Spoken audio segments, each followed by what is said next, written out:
First at 5. From the University of Florida's College of Journalism and Communications, you're watching WUFT News. Good evening and welcome to First at 5 from WUFT News. I'm Megan Hartnett. And I'm Jennica Clerveaux. Thanks for watching. Thanks for joining us. Day 2 as U.S. President finds Ben Sasse mingling with business leaders in other parts of the state. This morning, he appeared in Jacksonville to announce a partnership to develop a sort of high-tech campus in the city.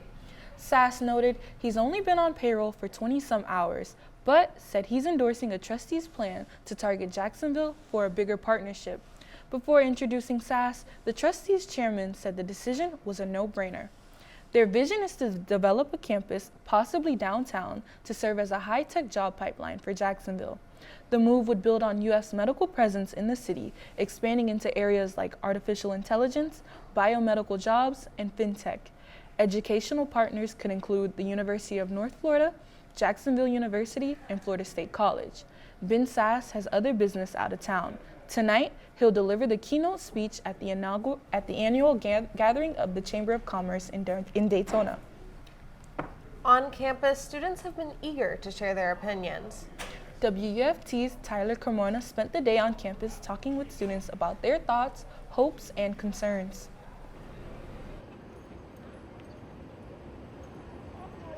I've spent the past 2 days speaking to students here on campus. While most were reluctant to speak, those who did talk did not hold back.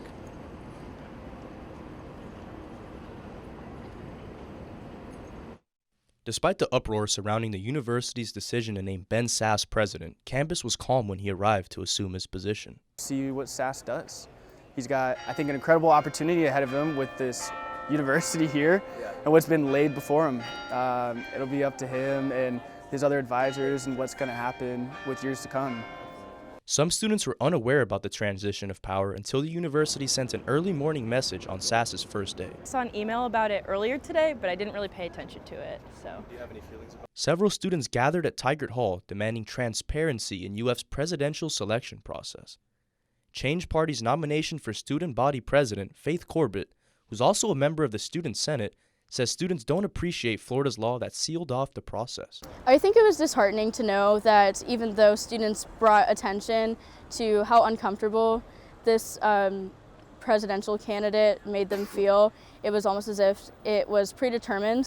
The details surrounding this transition of power are still unfamiliar among the student body. I think that it was definitely a little bit skewed, like not necessarily reflective of the student body. Those who support Sasse say they are hopeful. Ultimately, I have to have a positive view towards it and a hopeful view towards what he'll do, because anyone who's elected, I hope they would do a great job. So my view right now is positive until I see elsewise.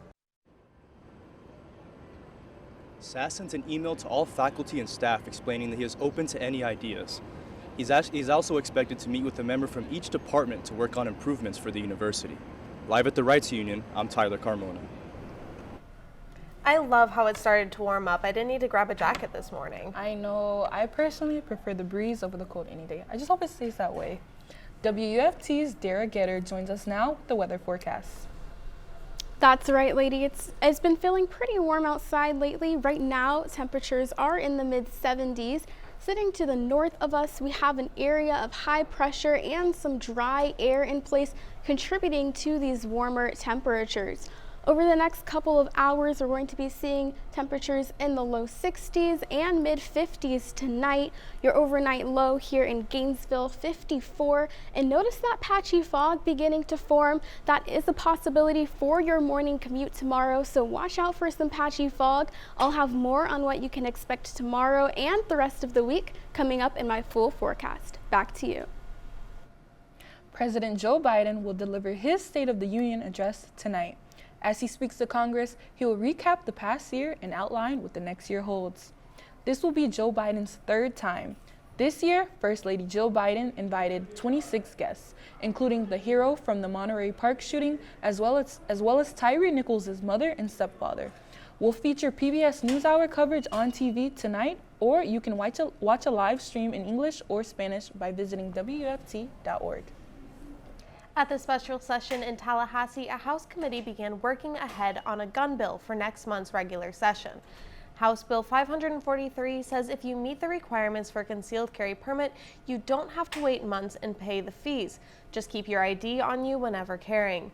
Florida's concealed carry permit would become optional, maybe sometimes worth getting to be recognized while traveling in some other states.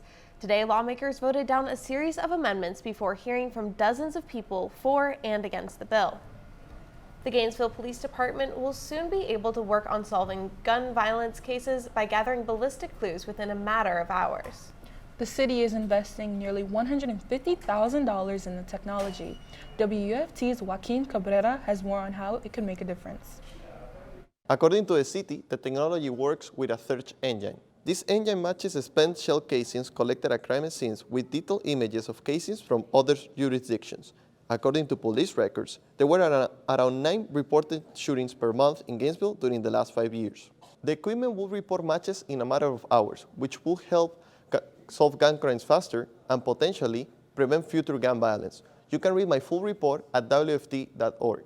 Joaquin Cabrera, WFT News. The national egg shortage has continued to affect local Gainesville consumers and businesses. Cheryl Eddy, the co-owner of Bakery Sydney B. Goods, claims the price of a case of eggs has risen to $80. This is nearly $50 more than what she used to pay for a case of eggs from her distributor. The egg shortage started when hikes in the bird flu swept through America. The USDA says the disease has spread to 47 states with about 58 million birds affected. More on how the national egg shortage has impacted the city of Gainesville can be found on WUFT.org. The community is giving back to a Gainesville waiter after surviving a motorcycle accident. WUFT's Elena Barrera joins us in the studio. Elena, how is he holding up? Megan, Jennica, the 42-year-old waiter suffered numerous injuries, resulting in 30 staples in his neck, 9 broken ribs, and even a broken wrist. But thanks to his work family at the Crafty Bastards restaurant and pub, he is getting the help he needs. Brad Kolblins was riding his motorcycle wearing a helmet and protective gear when an uninsured driver took a wrong turn and crashed into him last month. Since then, he's been getting treatment for his injuries, with medical bills piling up. Kolblins says although his injuries weren't more severe, he feels unlucky to have been hit by an uninsured driver. I am lucky to be alive. I feel like if the guy had insurance, then I would be better off. Finding out about Kolblins' accident, the Crafty Bastard staff immediately set up a GoFundMe page for him. With the hope of helping ease the burden of the medical expenses, owner of Crafty Bastards, Betty Brunson, says Kolblins has been an asset to the team and one of the best employees they could have. She says he's like a son to them. And after spending a week in the hospital, Kolblins is grateful for all the prayers and support as his mother, friends, and even regular customers frequently paid him a visit.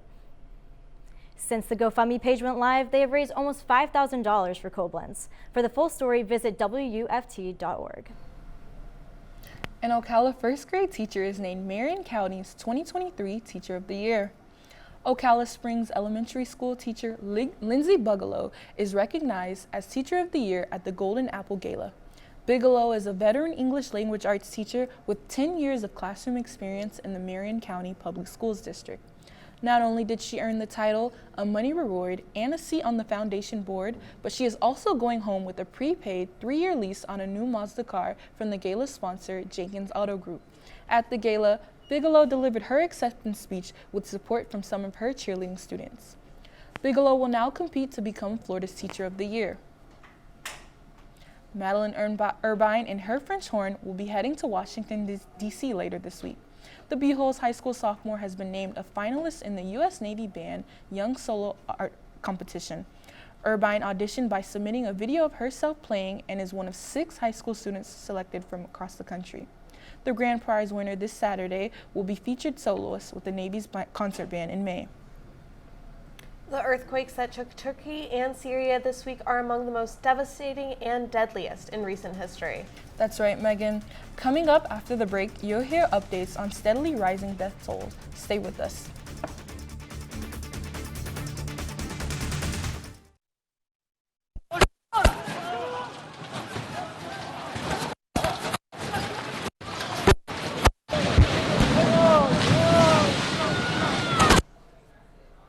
Incredible video shows one of many buildings that fell when a major earthquake hit Turkey and Syria.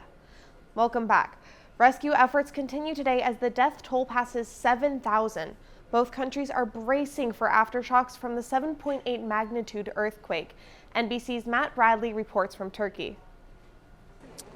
Well, I'm here in Adana, which isn't so far from what was the epicenter of the not one, but two devastating earthquakes, some of the worst that have struck this region ever since records have been taken.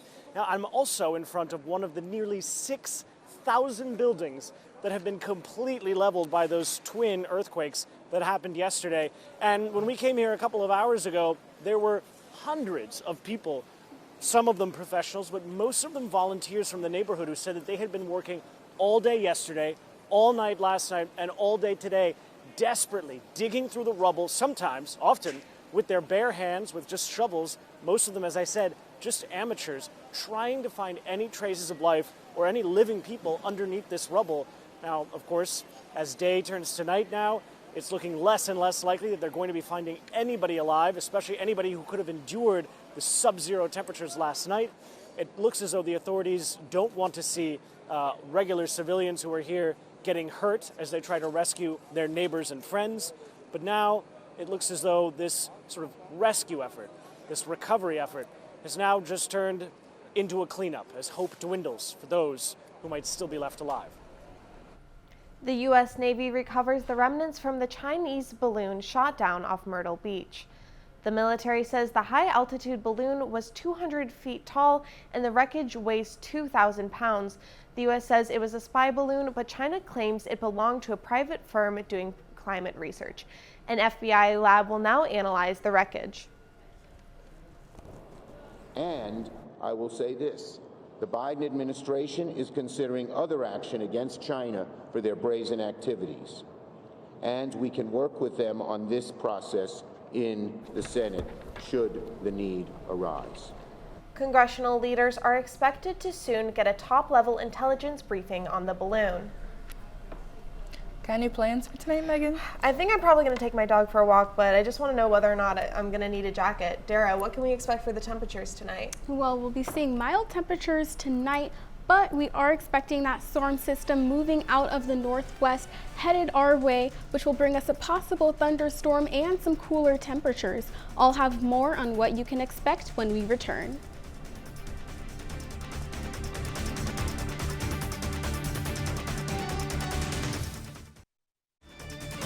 You're watching WUFT-TV News. Welcome back. It is heating up outside. So far today we've seen temperatures at almost 80 degrees, 77 here in Gainesville, and we're actually expecting to surpass that 80-degree mark tomorrow. Right now, partly cloudy skies, and it feels like 75 out. Those wind speeds have slowed down significantly from what we saw earlier today, with wind speeds up to 15 miles per hour here in Gainesville and an upwards of 20 miles per hour south of Palatka. This evening we'll be cooling down into the low 60s and upper 50s. And tomorrow, as you wake up, temperatures are going to be in the mid 50s. And notice that patchy fog beginning to form in the back. You'll have a visibility of about 6.1 miles here in Gainesville, and it looks generally widespread with some more dense fog south of St. Augustine along the east coast. Tomorrow, after that patchy fog clears up, it's going to feel slightly muggy, but hopefully that light breeze cools us off in the afternoon. Your high temperature tomorrow, almost 80 degrees here in Gainesville, 80s south near Bronson. And the storm system you see here moving out of the northwest towards our area is expected to bring us some cooler temperatures and a possible thunderstorm. So you have temperatures in the 80s on Thursday, and after that rain moves through on Friday, we'll be seeing temperatures in the 60s on Saturday, mid-60s on Sunday, and it looks like those spring-like temperatures will be back again in the 70s next week. Back to you.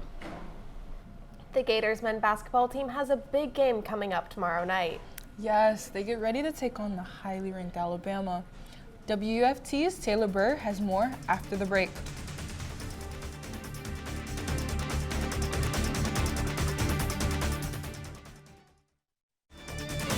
You're watching WUFT-TV News. Welcome to sports. I'm Taylor Burr. Boys high school basketball districts begin today, and PK Yonge gets ready to face off against Bradford. WUFT's Shailey Klein is with PK Yonge's head coach now. I'm here at PK Yonge with Blue Wave head coach Boderick Johnson. Coach, how has the season gone for your team so far? To the date, we're doing pretty well. We started off a little rough in the very beginning until we kind of got a foothold of ourselves and new roles being accepted by different players. The last 7-8 games, we've been in pretty good groove, and we've been really pleased the way we've been playing overall. So we're looking to this time of the year, which is district time and leading into the playoffs. So this is the most exciting part of the season for us. Absolutely. Bradford's had a tough time putting wins on the board this season. How do you keep your team focused coming into a game like this? Yeah, we understand the task at hand. We're not overstepping or overseeing anyone's record at this time. We know Bradford had some transition going on early part of the year, but our main goal is to get better each and every game, no matter what the opponent is.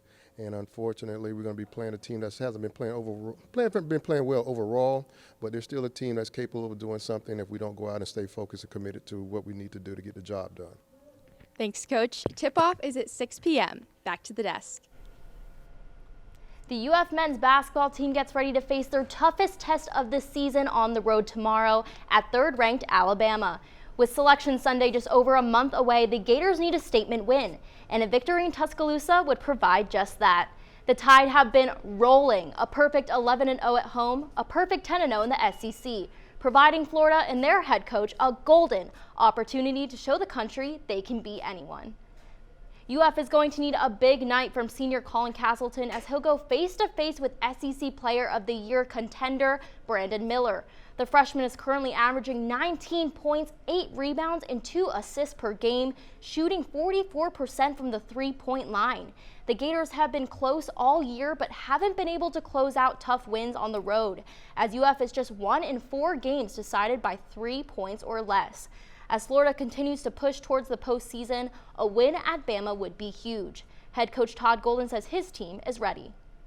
But again, I don't anticipate our guys are going to, be fearful or scared. I think, we've been able to build a lot of confidence over this past week and a half, playing the way we have, and so, just another great challenge for us. Moving to the Diamond, the Florida baseball team gets its season underway a week from Friday. The Gators started their season parked at 7th in the national rankings, but now it's time to show the optimism is warranted by getting it done inside the ballpark. Florida is coming off a strong finish to last season, winning 9 of their final 12 SEC regular season games. Head coach Kevin O'Sullivan understands the goal going into this season. Of course, we want to get to Omaha again. Yes, we haven't been there since 18, and no one, wants to get back there more than those players or our staff, but we are a bit older, but at the same time, we've got to guard against, the expectations. The Gators will get their 2023 season underway February 17th, home against Charleston Southern. Before we go, one last check on the weather. This evening, you'll be feeling a light breeze. Overnight tonight, skies are going to be mostly clear, and watch out for that patchy fog in the morning on your morning commute. Overnight lows tonight in the mid-50s, and the rest of this week, we'll be seeing temperatures in the 80s on Thursday. After that rain moves through on Friday, temperatures will dip into the 60s on Saturday, the mid-60s on Sunday, and back into spring-like temperatures next week. Back to you. Thanks, Sarah. BBC World News is next, and the PBS News Hour is coming up at 7. But your Florida news is always on at WUFT.org. Have a good night.